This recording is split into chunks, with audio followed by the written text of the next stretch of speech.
Hanggang ngayon, ako'y masaya pa din sa announcement ng Pangulo na tuluyang pag-ban ng Pogo.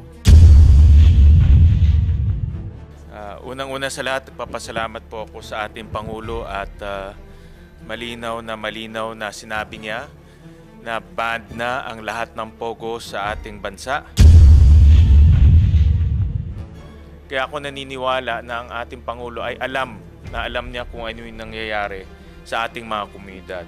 At nagpapasalamat po ako sa kanya dahil pinakinggan niya ang boses ng taong bayan at ngayon ay makakabalik na tayo sa katahimikan at maayos na peace and order.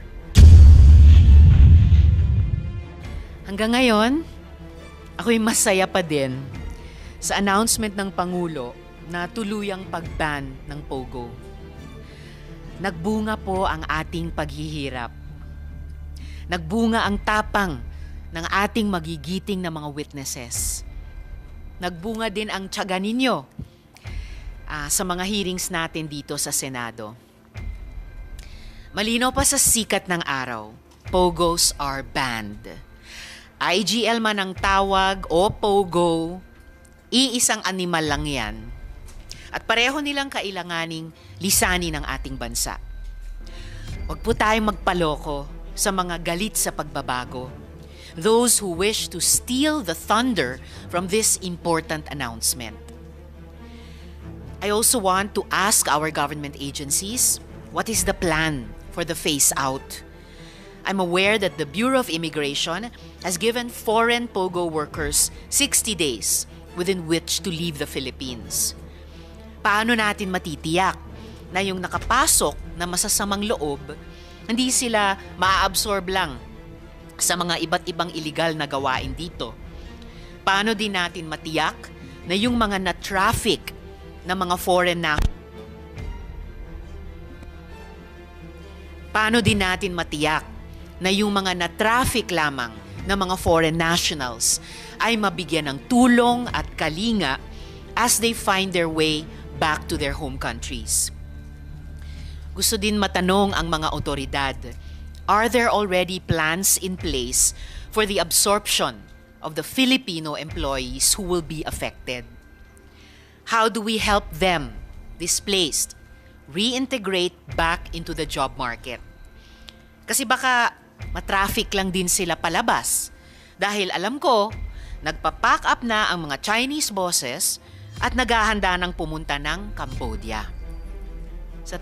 Sa totoo lang, gusto ko nang isara ang hearing na ito.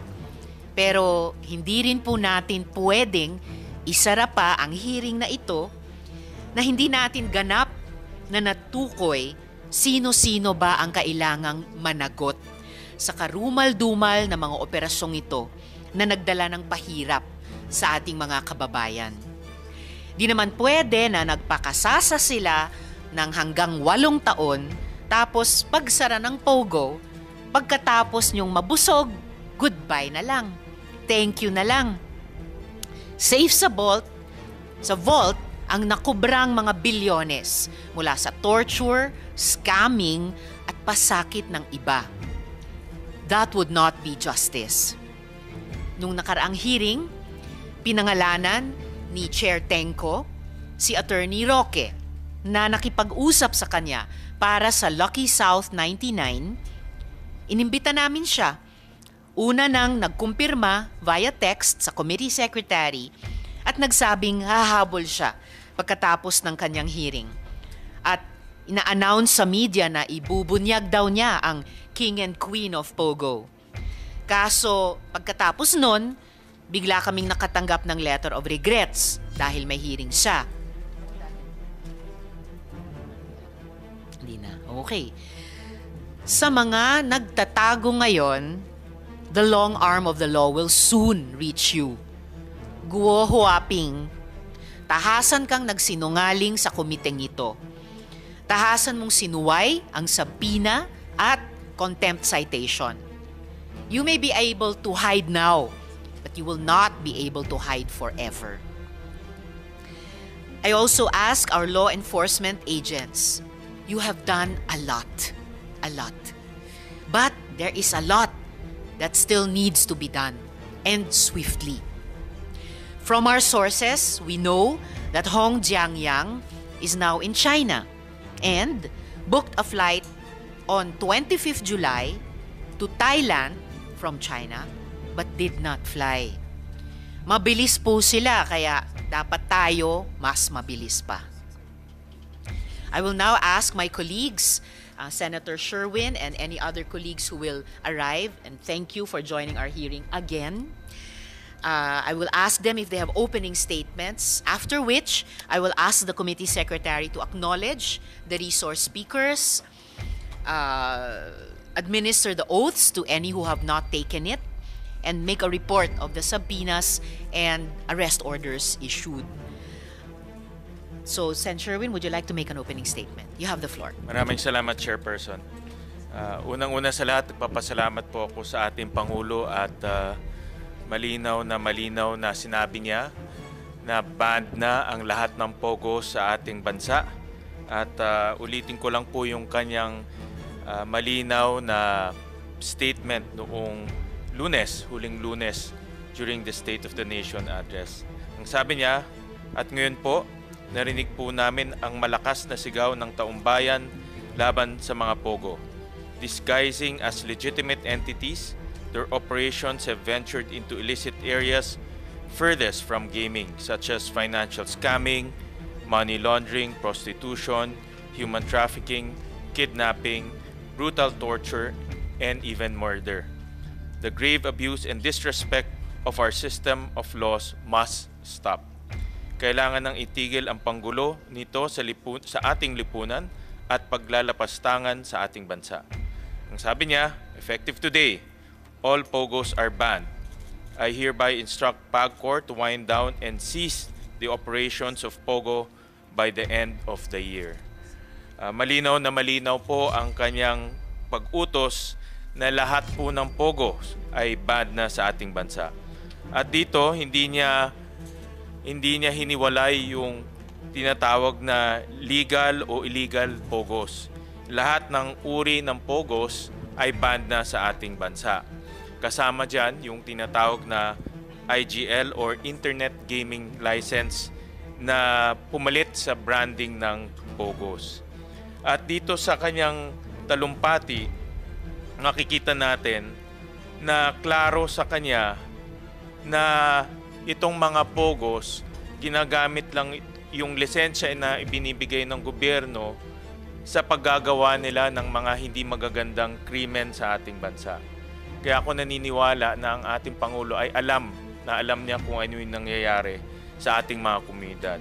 At nagpapasalamat po ako sa kanya dahil pinakinggan niya ang boses ng taong bayan at ngayon ay makakabalik na tayo sa katahimikan at maayos na peace and order.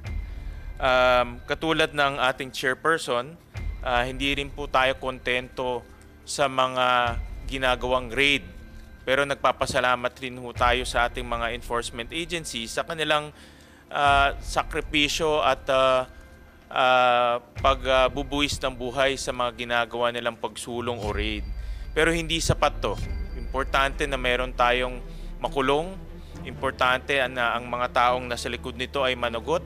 Importante na makasuhan sila at sila ay humarap sa kamay ng ating mga batas. At nagpapasalamat rin po ako sa lahat ng ating mga enforcement agencies na kasama ho natin. Kasama na ho yung mga kasamahan natin sa Department of Justice dahil sa kanilang mabilis nagpagbibigay po ng mga dokumento at kooperasyon sa ating pagdinig. Hindi ho magiging kumpleto at hindi ho magiging matagumpay itong ating ginagawang pagdinig kung hindi po sa kanilang kooperasyon. At ako nagpapasalamat po sa kanilang mabilis na pagbigay po ng mga dokumento, mabilis po sa pag-aanalisa ng mga dokumento, at nagpapasalamat po ako sa kanilang pagresponde sa mga request ho natin.